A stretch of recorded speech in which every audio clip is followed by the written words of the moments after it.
So welcome back to another video from Dolphin Computer Service Inc. And today we are going to do the last upgrade on this thing of the upgrades that we normally do to make older computers run like new, which is put an SSD in this old black 2008 MacBook. So keep watching because I'm going to show you how we do it. Alright, so back here at the back of the laptop, the first thing we're going to do once again is to remove the battery and make sure it's off. As you see here, there's no lights here whatsoever, and to make sure it's disconnected up here, which it is. So now we are going to open it again once more. And here we are going to see that we have to open it again one more time. So now that we're back here, what we want to do is once again open these here. And remember, these are captive, so you don't have to worry about losing them. Because now we're going to gain access to here, because the hard drive is on this side. So I've already replaced this actually as part of a test, but in this laptop, some laptops, they have panels here that are labeled like RAM, hard drive, Wi-Fi, and whatnot. And like this one, you know, here it's all in one area. So you get like your screwdriver here, pull out this little flap here, and it'll pull straight out. And most laptops come in a little caddy like this. Here I have a Kingston, but there's plenty of other makes and models that you can get, like PNY, SanDisk, Samsung, make SSDs and all that. So normally here, there's these screws that you see here. There's usually 4 of them, 2 on each side. You just transfer them over from the original hard drive into here. And once you do that, you can literally just reinstall it like so. You have to remember the orientation. So here I know it goes downward. You have to kind of fiddle with it just a little bit sometimes. There you go. And then it should be a positive fit. As you see here, it doesn't shake around. And then once you're done, the reverse is to put it backwards, is to put it back in. And then once again, you know, you get your screwdriver here. So the reason why SSDs are much preferred over a regular hard drive for the sake of speeding up your computer is a hard drive. Imagine it like a CD player where you have your laser and a disc. So here, so let's imagine this is the CD and this is the heart, and this is the laser. So as this is spinning, the laser's moving and picking up what you want and picking up the data. So on a hard drive, it's a metal disc, and there's usually like stacks of them, like 2, 3, 4, depending on the size of the hard drive. And then there's an armature with what has heads on it, and it can read both sides of this metal disc that's spinning. Each hard drive, spins at a different pace. Some of them are 5,400 RPM. There's a 7,200. I've seen them all the way go up to 10,000 RPM. And it's basically doing the same thing where the discs are spinning and the heads are looking for the data. The problem with a hard drive is that a hard drive, one, because there's moving parts and it has to look for the data, a hard drive can really only do one task at a time, and it is limited by the speed of how fast those heads can move. So the reason why an SSD is much preferred is because an SSD, one, doesn't have any moving parts, so it's less likely to fail, and an SSD, most importantly, can do multiple tasks at the same time. So now we see here with the SSD installed, we can boot it right back up. Let's go change your camera angle. So now with it booted up, Now with it back installed, we can boot it up, and you can see it loads pretty quickly. So a computer speed is usually like a chain. It can only be as strong as its weakest link. However, on a computer is much the same way, where you can only be as fast as your slowest part.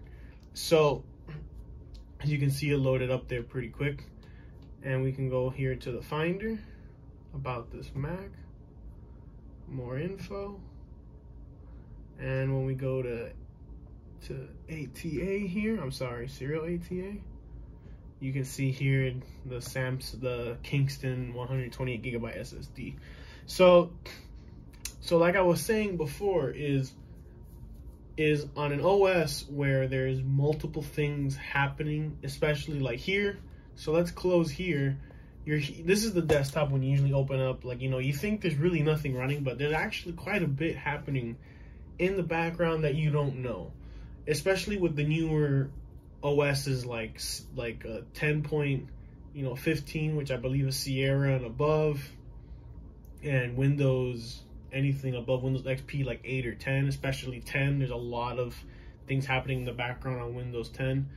And so when you have a hard drive that can really only do one task at a time on these newer OSs, you know, the hard drive is the weak link. It's the slowest thing compared to your processor and your RAM.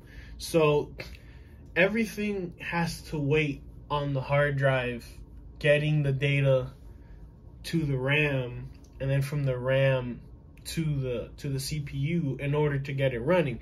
And if you're constantly waiting and waiting and waiting and waiting, that's when you get the lockups, and when things freeze, and when you click on an app, it takes a while to open, you know.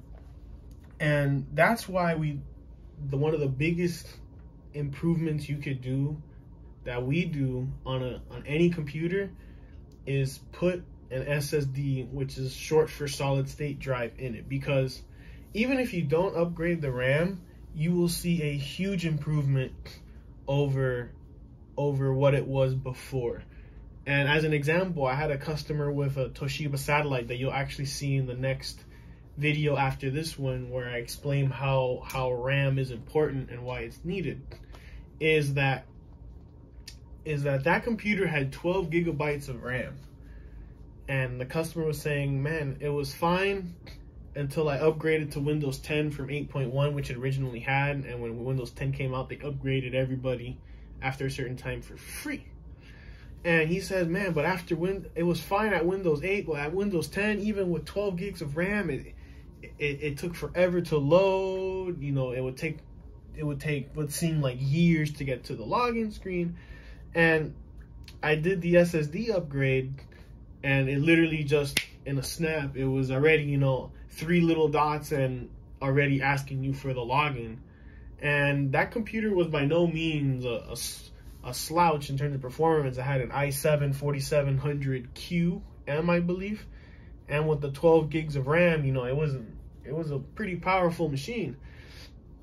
And yet, you know, it was just because of the hard drive being so slow that these computers, you know, even though they're spec'd out, and I see it all the time, especially with Windows 10, where they have a lot of applications running in the background, that the thing just slows down, and it takes forever to do even what seems like a simple thing as opening up a web browser, or, you know, opening up a new tab, or going to google.com as we do here, you know. And just, you know, the hard drive, switching from a hard drive to a solid state is really one of the biggest, and also a relatively cheap, you know, thing to do to get a computer back to what it felt like when it was brand new. The only downside of the SSD is that an SSD per gigabyte of storage is usually more expensive. You know, a 500 gigabyte SSD can be twice as much as a 500 gigabyte hard drive, and that's just because of the technology difference. But it is honestly worth every penny once you put it in the computer and you start using it. and it just feels so much better, and it feels like a brand new computer. So when you do, which is also, we do this service here as part of the upgrade, is the data transfer, because once you put in a new SSD, there's obviously nothing on it. So we have to transfer the data. We do that here at Dolphin. It's $45 for the transfer when you do the upgrade here. And usually you want to go from the same size or from smaller to bigger. You really can't go from like a bigger to smaller, you know, like if you had a 500 gigabyte and you put in a 256, you know, you really can't do that. You know, some Windows especially kind of, when you do the transfer, freaks out. Another thing you could do is just do a fresh install like we did here, since the original hard drive was so bad we couldn't recover anything out of it. You can do a fresh install, which means you get an OS as if it was brand new here. And that basically sums it up for this video. This is the last of this series of restoring the MacBook to its somewhat former glory. Is now working and can be used, and it is the perfect candidate for if you want to, you know, give it to one of your children, and you don't want to have to spend a lot of money on it, and that they can still do YouTube and Netflix and do homework on it, or you just need something to travel with, or you know, you just don't want to spend a lot of money right now on a whole brand new computer, you know. And it most definitely keeps an old computer out of a landfill and helps the environment, most definitely. So thank you very much for watching this video. I'll see you all in the next one.